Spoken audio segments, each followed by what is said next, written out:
দেখতে দেখতে রোজা প্রায় একদমই শেষের পথে, আর ঈদ তো প্রায় হাতের নাগালে চলে আসছে। আলহামদুলিল্লাহ রোজার মাসটা অনেক ভালো কাটিয়েছি। আমার কাছে তো রোজার মাসটা অনেক বেশি ভালো লাগে। প্রতিদিন বিকালবেলা ইফতারি রেডি করা, ইফতারি করা, তারপরে সেহরির জন্য রান্না করা। তো চলেন রোজা থেকে আজ সারাদিন কিভাবে কাটালাম সব কিছু আপনাদের সাথে শেয়ার করি। সো হ্যালো এভরিওয়ান, আসসালামু আলাইকুম সবাইকে। আশা রাখছি আল্লাহর রহমতে আপনারা সবাই অনেক বেশি ভালো আছেন।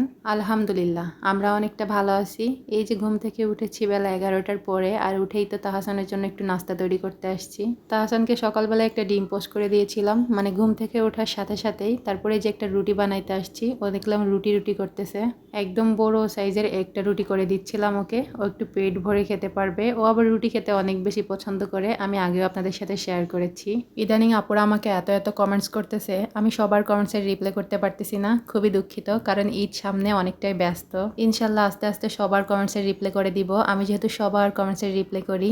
ইদানিং আমার তাহসানকে আপনারা এত বেশি ভালোবাসা শুরু করে দিছেন না দেখেই। সবাই তো দেখে আমার ভিডিওতে কমেন্টস করতেছে, আপু তাহসানের জন্য ভালোবাসা রইল, তাহসান অনেক কিউট। তাহসানকে না দেখে আপনারা এত ভালোবাসতেছেন, এত কিছু বলতেছেন, তাহলে দেখলে কি করতেন। বিশেষ করে আমার অনেক বেশি ভালো লাগতেছে, কারণ আমার ছেলেকে যদি কেউ ভালোবাসে, যত্ন করে, আমার অনেক বেশি ভালো লাগে। যাই হোক, তাহসানের জন্য বড় করে একটা রুটি বানিয়ে নিয়েছি। তারপরে যে আমার হাজবেন্ড শুকনা মরিচ আর শুকনা মরিচের গুঁড়া এনেছিল, ওইগুলাই হচ্ছে বয়মে ঢেলে নিচ্ছিলাম। মনসুর আলী নামের একটা ভাইয়া কমেন্টস করেছে, আপু আপনার ছেলের বয়স কত? আমার ছেলের বয়স হচ্ছে 2 বছর হয়েছে এই ফেব্রুয়ারিতে, মানে ফেব্রুয়ারি মাসের 24 তারিখে হচ্ছে ওর 2 বছর পূর্ণ হয়েছে।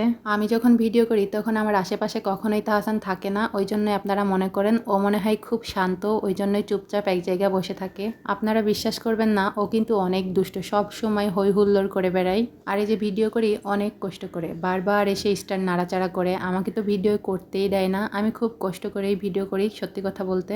তারপর যখন 2-1বার বারণ করি তখন কিন্তু আর ডিস্টার্ব করে না, ওর মতো খেলা করে, মাঝে মধ্যে আবার আমাকে এসে ডিস্টার্ব করে। যাই হোক, বাচ্চারা এরকমই হয়, আর ছেলে বাচ্চা একটু দুষ্টু হয় বেশি। ইদানিং আমার ভিডিওগুলো আপনারা অনেক বেশি পছন্দ করতেছেন, বিশেষ করে রান্নাবান্নার ভিডিওগুলো একটু বেশিই পছন্দ করেন। তবে যেহেতু রোজার মাস, ওই জন্য একটু ভিডিও করতে কষ্ট হয়ে যায়, বেশি একটা ভিডিও করা হয় না।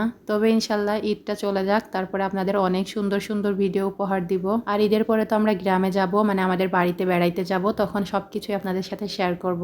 আর একটা দুঃখজনক বিষয় হচ্ছে আমাদের এই ঈদে ছুটি হয়নি, আর বিশেষ করে আমাদের ঈদে ছুটিই হয় না। তবে ঈদের পরে হবে ইনশাল্লাহ, আর তখনই আমরা হচ্ছে বেড়াইতে যাব বাড়িতে। যেহেতু সবকিছুই আপনাদের সাথে শেয়ার করি, ওই জন্য এই কথাটাও শেয়ার করলাম। আবার অনেকে এসে কমেন্টস করবেন, আপু আপনি কি ঈদে বাড়ি যাবেন না? আবার কেউ কেউ তো মনে করে আমরা মনে হয় বাড়িতে যাই না, এখানেই থাকি সারা জীবন। আসলে ছুটির উপর সবকিছু নির্ভর করে, আর আমাদের গ্রামের বাড়ি হচ্ছে অনেক দূরে, সেখানে আমি একা একা কোনোভাবেই যেতে পারি না আমার হাজব্যান্ডকে ছাড়া। 15-16 ঘন্টা জার্নি করে যেতে হয়, আমার বাচ্চাকে নিয়ে আমি কখনোই একা একা যেতে পারবো না, ওই জন্য আমি একা একা যাইও না কখনো। আবার আমার বাবার বাসা, আমার শ্বশুর বাসা থেকে কেউ আসতে চায় না এত দূর, এই জন্য। আপনারা তো অনেক কিছুই মনে করেন, অবশ্য মনে করতেই পারেন, কারণ আপনারা তো দর্শক, আমি যেটা দেখাই আপনারা সেইটাই দেখেন। তাই ভাবছি এইবার গ্রামের বাড়িতে যেও আপনাদের সাথে ভিডিওগুলো শেয়ার করব। তবে একটা কথা বলে রাখি, আমার শ্বশুরের বাসা, আমার বাবার বাসা, সবার সাথেই কিন্তু আমাদের সম্পর্ক অনেক বেশি ভালো আছে। যেহেতু বেশি যাওয়া আসা করা হয় না, ওই জন্যই আপনারা মনে করেন হয়তো সম্পর্ক ভালো নাই, ওই জন্য বাসায় পড়ে থাকে। তাই ভাবছি এইবার গ্রামে যেয়ে আমার শ্বশুরের বাসা, আমার বাবার বাসা সবকিছু আপনাদের দেখিয়ে দিব। তবে একটা কথা বলে রাখি, শ্বশুরবাড়ি থেকে যদি সাপোর্ট না করে তাহলে কখনোই বউ বাচ্চা নিয়ে কোয়ার্টারে থাকা যায় না, আর থাকলেও অনেকটাই ঝামেলা হয় বাড়িতে, সবার সাথে সম্পর্ক নষ্ট হয়ে যায়। তবে আমার শ্বশুর বাড়ির সাপোর্ট, আমার বাবার বাড়ির সাপোর্টেই কিন্তু আমরা হচ্ছে কোয়ার্টারে থাকি, মানে এই যে বাসায় থাকি আর কি। তবে আমাদের গ্রাম সাইডের লোকেরা মনে করে আমরা হচ্ছে কোয়ার্টারে থাকি, তারা আরও তো প্যাচঘোষ বোঝে না যে হচ্ছে বাইরে থাকলে বাসা আর ভিতরে থাকলে কোয়ার্টার। আর আমার কাছে মনে হয় বাহিরে বাসা নিয়ে থাকা আর কোয়ার্টারে থাকা একটুও তফাৎ না, কারণ দুই জায়গার ভাড়াই কিন্তু সরকারিভাবে আসে, তাহলে এত তফাৎ কিসের। আরও একটা কথা বলে রাখি, আর এই যে আমি ভিডিও করি মানে ব্লগিং করি, এই সম্পর্কে কিন্তু আমার ফ্যামিলির সবাই জানে, আমার বাবার বাড়ি থেকেও সবাই জানে, আমার শ্বশুর বাড়ি থেকেও সবাই জানে, আর আমার ভিডিও অলরেডি সবাই দেখে। তবে আমাকে কেউ কিছু বলে না, কারণ আমার হাজব্যান্ডই যেখানে আমাকে সাপোর্ট করে সেখানে কারোর কিছু বলারই নাই। তবে আমার আব্বু যখন থেকে জানতে পারছে তখন থেকে আমাকে বলে এইসব করা লাগবে না, তুমি ভালো মতো সংসার করো, তুমি ভালো মতো সংসার করো, এগুলো দেখেই তো আমরা খুশিতে থাকি, এগুলা তো শেয়ার করো, কখন যে কার নজর লেগে যায় বলা যায় না। যাই হোক, সত্যি কথা বলতে বিয়ের আগে আমার আব্বু এত বেশি কড়াকড় ছিল, ফেসবুকে আমার হচ্ছে একটা ছবিও আপলোড দিতে দিত না।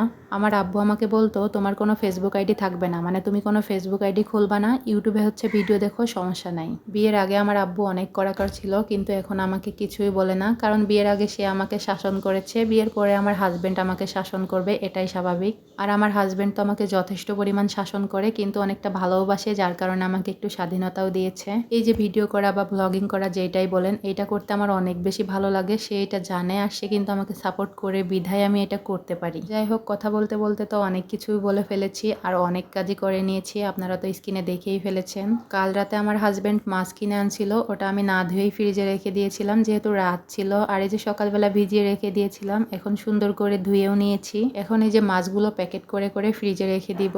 আর আমি তাকে তেলাপিয়া মাছই আনতে বলেছিলাম। তেলাপিয়া মাছ আমার কাছে খেতে অনেক বেশি ভালো লাগে। কিছুদিন আগে তো রুই মাছও এনেছিল, পাবদা মাছ এনেছিল, ওই জন্য বললাম যে তেলাপিয়া মাছ আনবা। সে দেখি তেলাপিয়া মাছই এনেছে। সে যে কখন হুটহাট করে বাজারে চলে যায় আমি নিজেও জানি না। আমি ইদানিং একটু রেগুলার ভিডিও আপলোড করতে পারতেছি না, সেখানে দেখি অনেক আপুরাই কমেন্টস করতেছে, আপু এই কয়দিন কোথায় ছিলে, ভিডিও রেগুলার দাও না কেন, তোমার ভিডিও দেখার জন্য অপেক্ষায় থাকি। সেম এইরকমই কমেন্টস অনেকেই করেছে। আমার দেখে অনেক বেশি ভালো লেগেছে যে আপুরা আমাকে এত বেশি ভালোবাসে। আরাত রহমান নামের একটা আপু কমেন্টস করেছে, আমিও তো গতকাল কমেন্টস করলাম, কই আমাকে তো রিপ্লাই করলেন না। এই যে আপু, তোমাকেও রিপ্লাই করে দিয়েছি। আসলে অনেক অনেক কমেন্টস হয় আমার, আমি যেহেতু কয়েক জায়গায় ভিডিও আপলোড করি ওই জন্য সবার কমেন্টসের রিপ্লাই করতে পারি না। যাই হোক, আজকের ভিডিওটি আর বেশি বড় করতেছি না। আপনারা ভালো থাকবেন, সুস্থ থাকবেন, দেখা হবে নতুন একটা ভিডিওতে নতুন একটা দিনে। ভিডিওটি ভালো লেগে থাকলে অবশ্যই সুন্দর একটা কমেন্টস করে যাবেন। আল্লাহ হাফেজ।